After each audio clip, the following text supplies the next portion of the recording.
اصل یہ تھا کہ ایک ضعیف قوم تھی، ایک وہ تھی جو جبر اور ظلم کر رہی تھی، اور یہ ظلم والوں کو اللہ تبارک و تعالی ان ظالموں کو نیچا دکھانا اور ان ضعیفوں کو اوپر اٹھانا مقصود تھا، جس کے تحت اللہ تبارک و تعالی نے یہ دن مقرر کیا جسے ہم عاشوراء کہتے ہیں، محرم۔ دو باتیں کیا ہیں خاص طور پر ریلیٹڈ ہیں، ایک یہ کہ یہ ظالم کو اللہ تبارک و تعالی پانی میں غرقاب کیا، اور یہ مظلوموں کو اللہ تبارک و تعالی نے وارث بنایا زمین کا۔ ایک واقعہ وہ ہے، بعض روایت مستد احمد وغیرہ کی روایتوں میں آیا ہے کہ یہی وہ دن تھا جس میں حضرت نوح علیہ السلام کی کشتی طوفان میں چلتی چلتی چلتی چلتی جودی پہاڑ پر ٹکی، وہ دن 10 محرم تھا۔ یہ دو واقعات 10 محرم سے ریلیٹڈ ہیں، جس کے شکرانے کے طور پر یہاں پر روزہ رکھتے ہیں۔ تو یہ گویا کہ ایک یاد دلانا ہے کہ مسلمانوں غم نہ کرو، پست ہمت نہ ہو جاؤ، تم ہی غالب رہو گے۔ ولا تہنوا ولا تحزنوا وانتم الاعلون ان کنتم مؤمنین، اگر تم مومن ہو۔ اصل میں کتنا بڑا فرعون کیوں نہ آ جائے، ڈرو مت، نہ اس کے سامنے سر نگو ہو، نہ اس کے لیے سر جھکاؤ، کھڑے رہو۔ جیسے خود فرعون کی بیوی کو اللہ نے مثال قرار دیا، فرعون کی بیوی، لیکن عورت ذات ٹس سے مس نہ ہوئی، نہ فرعون کو رب مانا، نہ فرعون کے احکامات کو مانا، حتیٰ کہ فرعون نے انہیں صلیب پہ چڑھا کے میخوں سے چن دیا، حضرت آسیہ ہے نا۔ قرآن کے اندر اللہ نے مثال بتایا نا، وامرأۃ فرعون، اس وقت بھی روح نکلتے وقت بھی انہوں نے مانگا تو کیا مانگا؟ اذ قالت رب ابن لی عندک بیتا فی الجنہ، اے اللہ یہ سب نہیں چاہیے مجھے، فرعون کا محل نہیں چاہیے، سونا نہیں چاہیے، ہیرے نہیں چاہیے، جواہرات نہیں چاہیے، حکم نہیں چاہیے، عہدہ نہیں چاہیے، فرعون کی بیوی ہونے کا اعزاز نہیں چاہیے، مجھے چاہیے تو کیا ہے؟ رب ابن لی عندک بیتا فی الجنہ، مجھے جنت میں ایک گھر چاہیے۔ ونجنی من فرعون وعملہ، فرعون اور اس کے عمل سے مجھے نجات دے دے، یہی اچھا ہے کہ میں تیرے پاس آنا چاہتی ہوں۔ وَنَجِّنِي مِنَ الْقَوْمِ الظَّالِمِينَ، یہ ظالم قوم سے میں نجات پاتی ہوں۔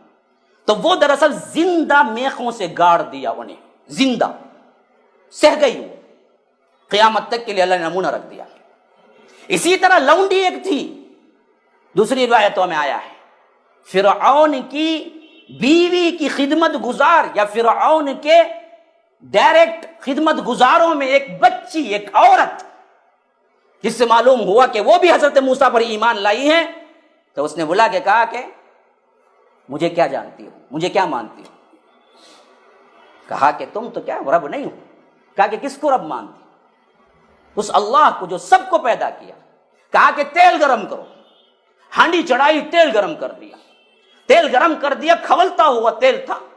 تو اب پوچھا اگر کھولتا ہوا تیل میں جانا ہے تو پھر رب کو مانو، مجھے مانتی ہو تو میں چھوڑ دیتا ہوں، نہیں تو یہ ہانڈی میں پھینک دیتا ہوں۔ دودھ پیتا بچہ ساتھ میں تھا، دودھ پیتا بچہ، ماں تھرا کے رہ گئی، میں جاؤں لیکن اس بچے کا کیا قصور ہے؟ اس واسطے تھوڑا سا کیا ہے، دل کے اندر تحریک پیدا ہوئی، ایمان تھوڑا سا کیا ہے، ڈھل مل ہوا، کمزور ہوا۔ بچہ بول پڑا، بچہ نے کہا ماں ڈرو مت۔ شیر خار بچے، ماں کے گود میں بات کرنے والے 4 بچے ہیں، ایک حضرت عیسیٰ، ان میں سے ایک بچہ یہ بھی ہے۔ ہاں یہ بچہ ہے وہ جو ماں کے گود میں بات کیا۔ اس نے کہا کہ ماں ڈرو مت، ایمان پر سب قربان، چلے جاؤ چلے جاؤ۔ تو اس نے کہا کہ اچھی بات، اور پختہ ہو گیا ایمان۔ کہا کہ فرعون سے ہانڈی میں ڈال، کچھ بھی کر لے۔ کہا کہ بچے کے ساتھ ڈالوں گا، کہا کہ ڈال، کوئی مسئلہ نہیں، ایک ریکویسٹ ہے صرف۔ اس نے کہا یہ کیا ہے؟ کہا کہ جب میں ہانڈی میں ڈالو گی، ڈالنے کے بعد میرے جلد سب کیا ہیں چڑک جائیں گے اور صرف ہڈیاں باقی رہ جائیں گے، تو ان ہڈیوں کو میرے بچے اور میرے دونوں ملا کے ایک ہی جگہ دفن کرنا، الگ نہ دفن کرنا۔ فرعون نے کہا کہ اوکے، صرف اتنی درخواست ہے نا، کر دیتا ہوں میں۔ پھر اس کے بعد اس نے ہانڈی میں ڈالا، بالکل کیا ہے الگ الگ چٹک کے گوشت الگ ہو گیا اور جل کے راکھ ہو گیا اور ہڈیاں باقی رہ گئی، تو ان دونوں ہڈیوں کو ملا کے کیا ہے ایک جگہ دفن کر دیا۔ پھر اس کے بعد تقریباً 1500 سال گزر گئے اور اللہ کے رسول معراج جاتے ہوئے وہ مصر کا مقام آیا جہاں وہ ہڈیاں دفن تھی تو جنت کی خوشبو آ رہی تھی۔ اللہ کے رسول نے پوچھا یہاں جنت کی خوشبو کیوں؟ تو کہا کہ یہاں وہ لونڈی کی ہڈیاں دفن ہیں، جس دن دفن ہے اس دن سے لے کر آج تک جنت کی خوشبو آ رہی ہے۔ یہ ایمان ہے۔ کہاں فرعون، کہاں ایک صنف نازک عورت۔ آج ہم اچھے ہٹے کٹے کیا ہیں، ارے یہ سب کرے تو کیا ہوں گا بھائی، ڈر کے مارے تھر تھر کانپ رہے۔ ہاں بس دنیا کی حرص و طمع، یہ ایک انقلابی دن ہے، وہ دن کو یاد رکھو۔ اصل میں ضعیف ضرور ابھرے گا، اگر تم کو ایمان ہے تو اللہ ضرور لائے گا۔ پھر اس کی عظمت کے طور پر یہ دن کو اللہ تبارک و تعالی نے یاد رکھنے کا حکم دیا۔ حضرت حسین کے کربلا سے کوئی تعلق نہیں ہے، اس دن کا کوئی تعلق نہیں ہے، کوئی تعلق نہیں ہے، کیونکہ یہ جو ہوا تھا شریعت کے نازل ہو کہ اللہ کے رسول کے وفات کے 50 سال 51 سال بعد ہوا تھا۔ یاد رکھو 60 ہجری میں ہوا تھا، تب شریعت مکمل ہو کے 50 سال ہو چکا تھا، تو وہ کیسے ہاں ہوا 10 محرم کو، لیکن اس سے تعلق کوئی نہیں ہے، نہ روزے کا نہ عبادت کا۔ اللہ کے رسول صلی اللہ علیہ وسلم نے جب مدینہ گئے تھے تو دیکھا کہ یہود روزہ رکھ رہے ہیں، پوچھا کیوں رکھتے ہیں 10 محرم کو روزہ؟ حضرت ابن عباس کی روایت بخاری کے اندر ہے کہ فرمایا کہ اس دن اللہ نے موسیٰ کو فرعون سے نجات دی، کہا کہ ہم زیادہ بہتر حق رکھتے ہیں کہ ہم بھی روزہ رکھیں، تو ہم کو حکم دی تم بھی روزہ رکھو۔ پھر اس کے بعد آخری زمانہ تھا جس میں صحابہ نے کہا کہ اللہ کے رسول وہ بھی روزہ رکھتے ہیں ہم بھی، تو کیا ہے مشابہت ہوتی ہے۔ تو اللہ کے رسول صلی اللہ علیہ وسلم نے فرمایا کہ اگر میں اگلے سال رہوں گا تو 9 کا بھی رکھوں گا۔ عبادت میں بھی مشابہت نہیں چاہتے تھے۔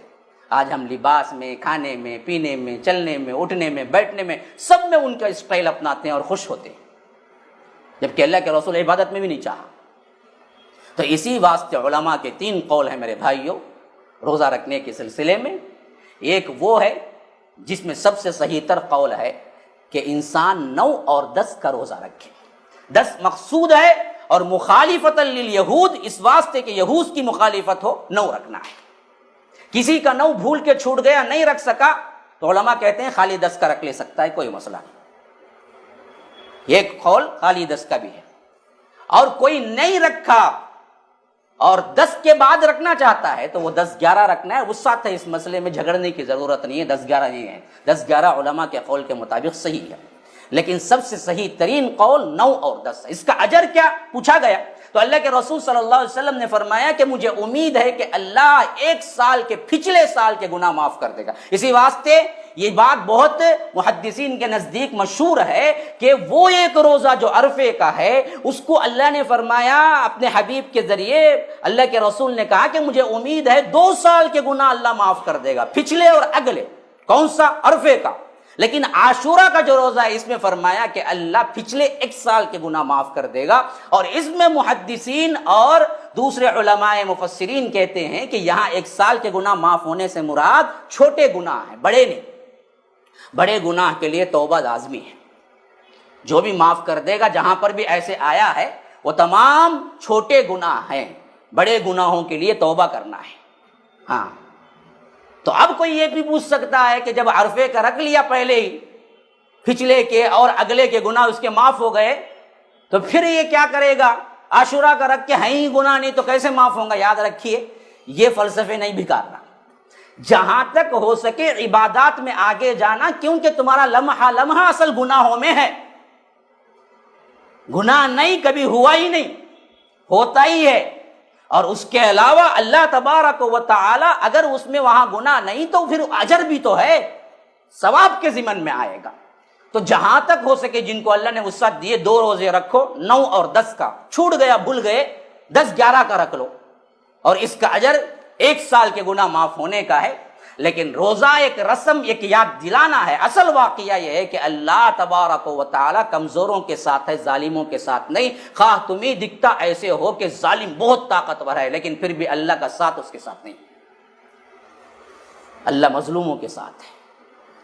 اور اگر صحیح طور پر مظلوم اللہ پر ایمان رکھ کے استقامت کے ساتھ رہیں گے، اللہ ان مظلوموں کو ضرور اٹھائے گا اوپر، جیسے آج کے ماحول میں ہیں، اللہ ضرور اٹھائے گا۔ یہ اصل مقصود ہے جس کو ہمیں زیادہ توجہ دینی چاہیے۔